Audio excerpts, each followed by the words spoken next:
Can you hear me at all? Can you hear me? Yes, sir. Yes, sir. We can hear you. Oh, great. Good evening.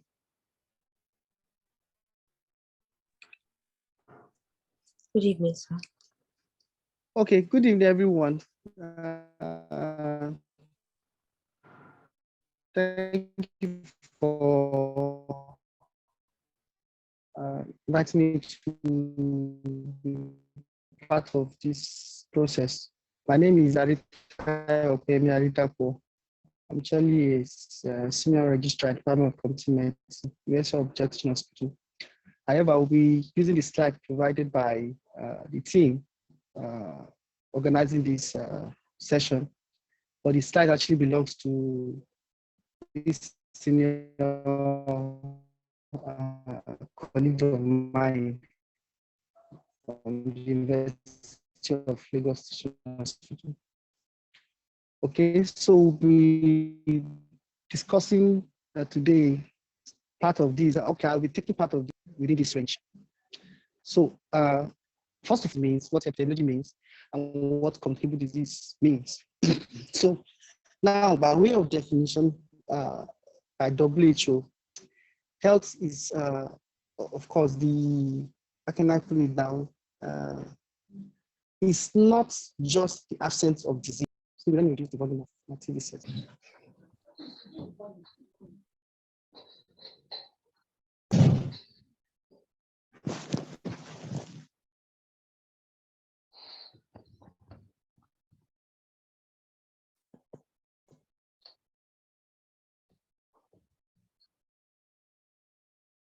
Hello, please, am I being heard? Hello? Yeah. Hello. Am I being heard? Okay, sorry, the noise from my TV was so much.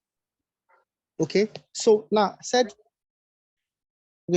we actually must know what health means, and is according to WHO, is actually defined as a state of complete well-being. Okay, and that's dimension of state of well-being includes that of mental, social, and physical well-being. So if you want to define it, as a whole, you have to say that health is the state of complete physical, mental, and social well-being, and not mere absence of disease or infirmity. Okay, so, and if you want to define these components of health, you will see that it's actually not just mere absence of disease or infirmity. And that's talk of the social aspect of health, which is, of course, is key to the health of man. So now we define health based on the physical aspect, the mental aspect, and the social aspect. Of course, before now, we want to talk about the spiritual aspect, but the spiritual aspect of health is actually incorporated social. So it's basically three, which is the physical, the mental, and the social well-being of man, and not mere absence of disease or infirmity. Okay, so that's definition of health. And of course, disease is just the opposite. So it's just like deviation from health. Once you are able to define health, disease is just the opposite, okay, which is just deviation from health. And of course, for epidemiology, which is actually a key, what's it called, aspect of of public health as it is.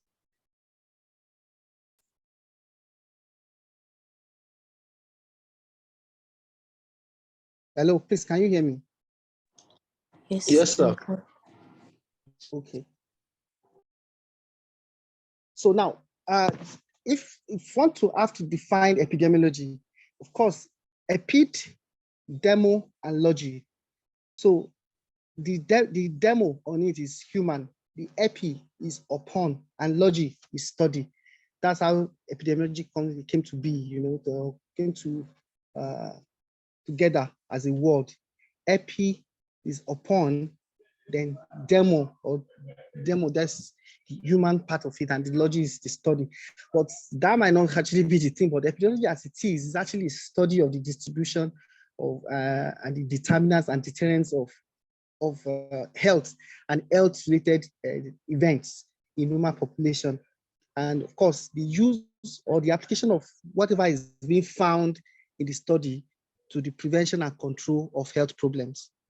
Okay, and I think the best definition was the one given by John Last. So most times, what you actually be asked is, to ask to define epidemiology. Everyone will be expecting you to define it the way John Last did, but knowing fully what it means, even if you can't get the exact definition of John Last, if you know what the keywords are, you should be able to put things together, and of course, that should suffice. So epidemiology is actually the study of the distribution, determinants, and deterrents of health-related and health-related events in human population, and the application of the study to prevent and control the health problems or the disease. Please, I hope we are getting that. Okay, so Yes, for sir. communicable disease, Sir, can you come again, please? now, is it the epidemiology or the Yes, disease or the the health? Which definition. aspect? Definition Now, of epidemiology. epidemiology. Now, the word epidemiology is actually a compound word from maybe the Greeks. You understand? The epi is upon. Human is the demi part. So the demi or demo means like the population, demography. If you have heard of that for demo, it means population. Then logy means study.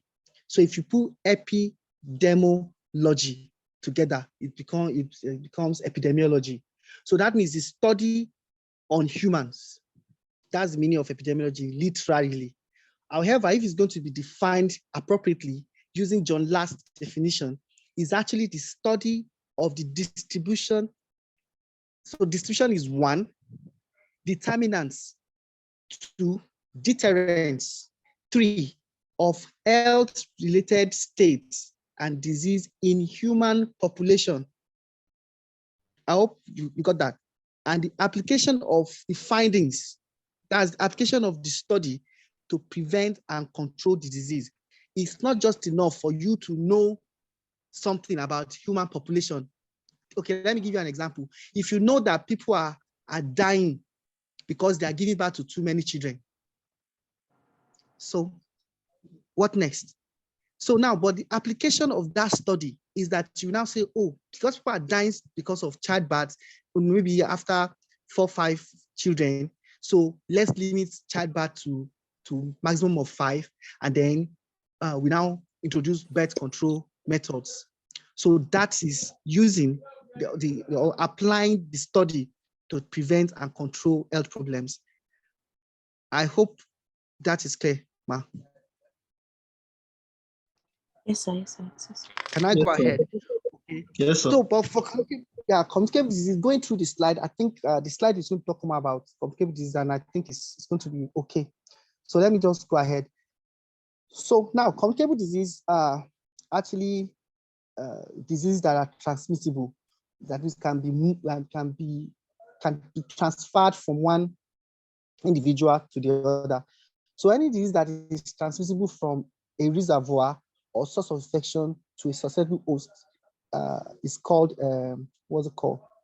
Communicable disease, and is also called infectious disease. Infectious disease, that means it has something can be transferred from one person to the other and initiate another disease process, another individual.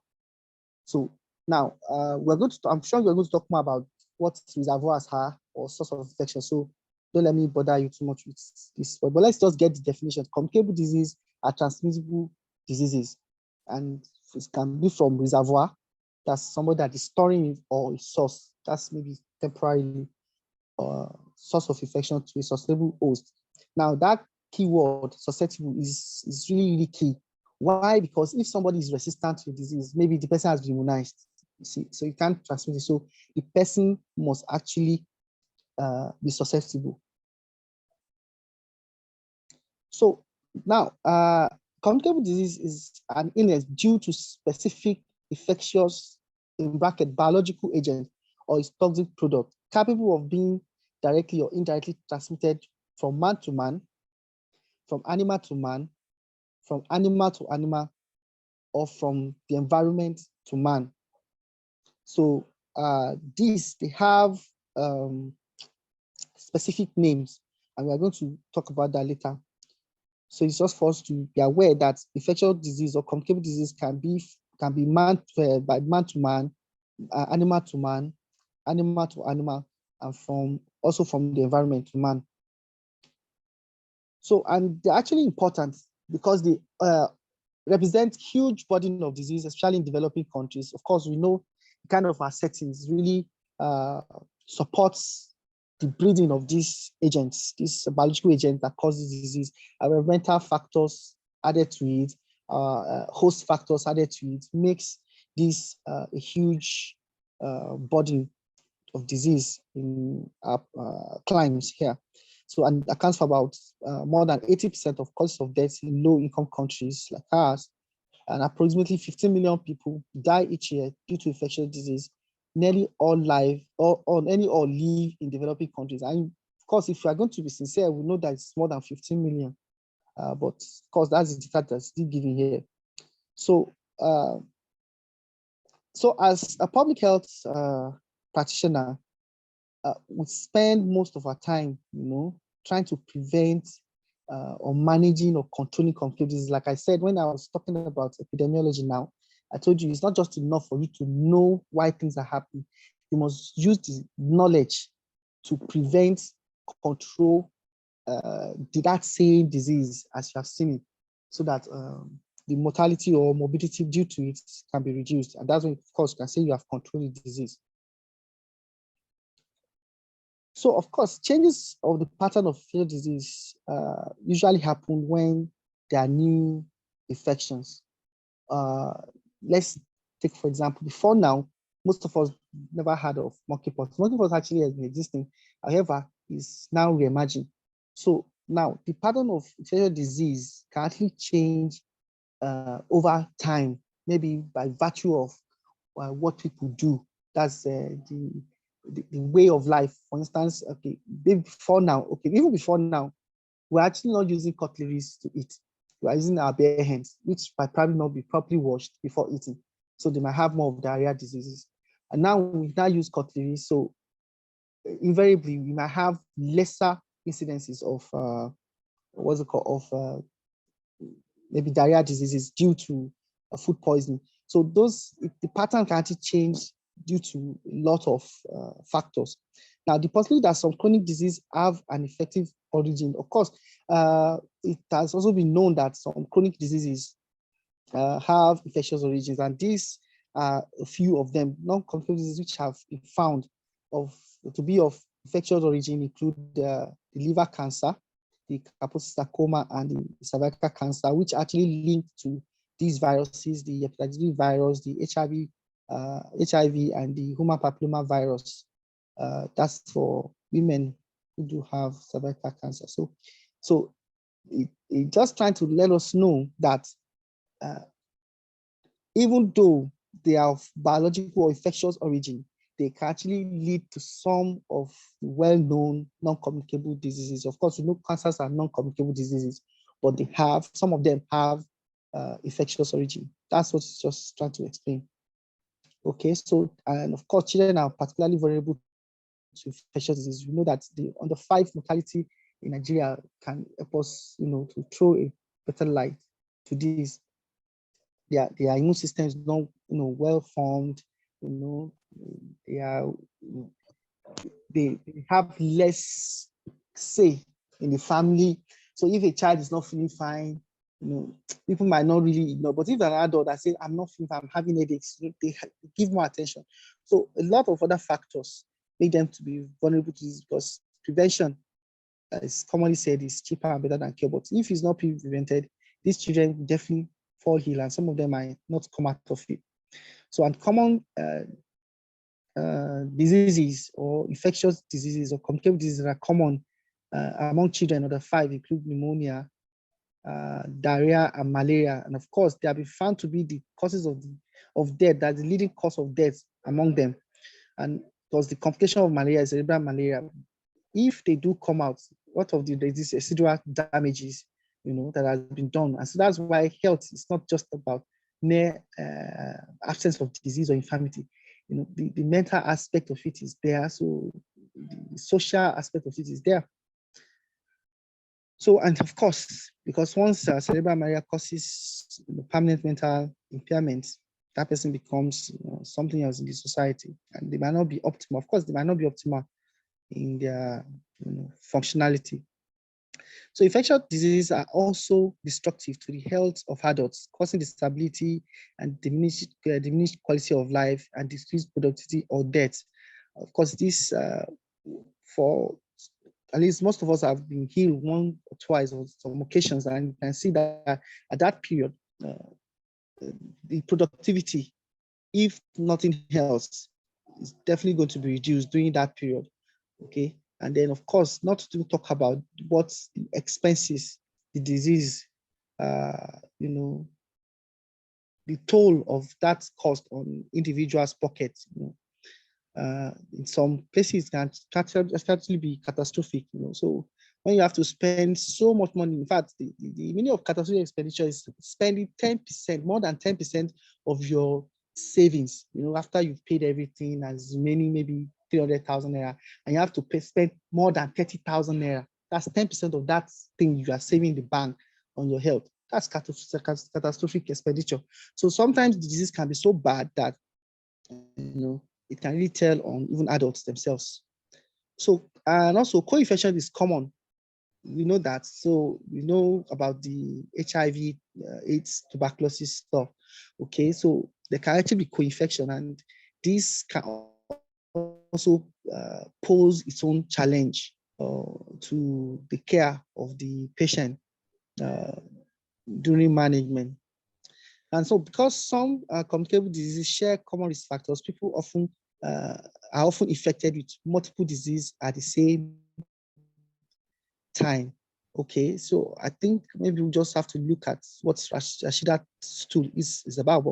But it's good to know that common risk factors is like something that everybody do, that makes everybody to run the risk of having disease.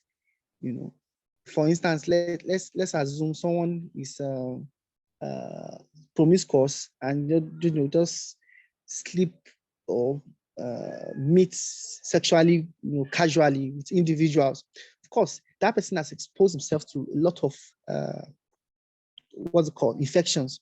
So if the person does not have gonorrhea, you can have syphilis, you can have HIV, the person can have hepatitis B. So these are multiple diseases at the same time. So the person meeting someone casually once who is not well known, coming down with these diseases at the same time. So of course, the huge costs of diseases, like I think I've said this earlier, on individual level is enormous. There's indirect cost, there's direct cost. Direct cost is what you pay for the health service you get. That one you can quantify it. You can say, okay, I spent 12,000 in the hospital. But the indirect ones are the people you are going to inconvenience. Maybe it's the father and the mother that is taking care of the child. They have to leave their work. They have to transport to that place.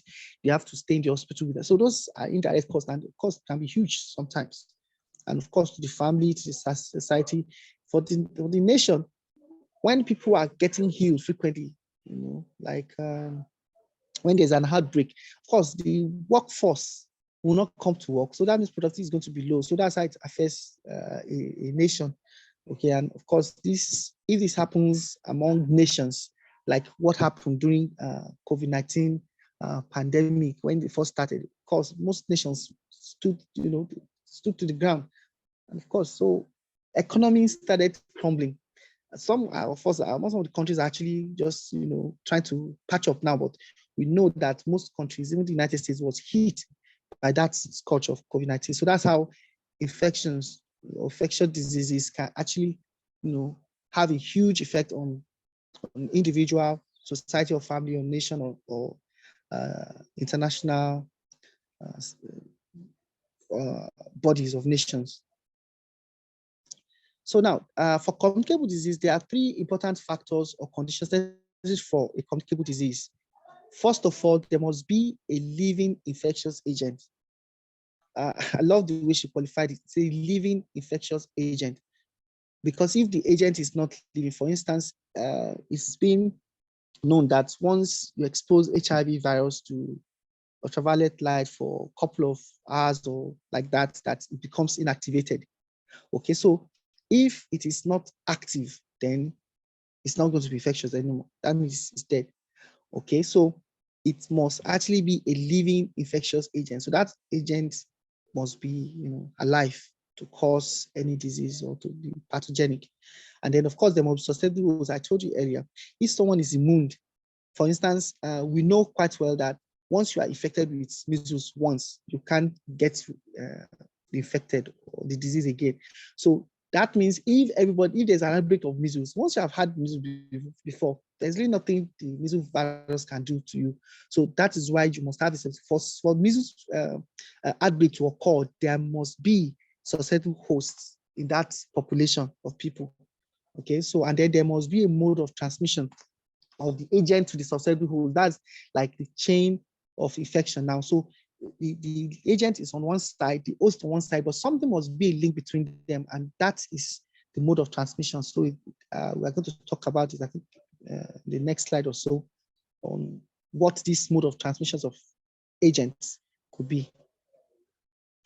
Fine, this is actually infectious disease model, and this is what we just explained. There's the host, there's pathogen, there's environment. Now, the interaction between the host and the pathogen and then the environment leads to the disease.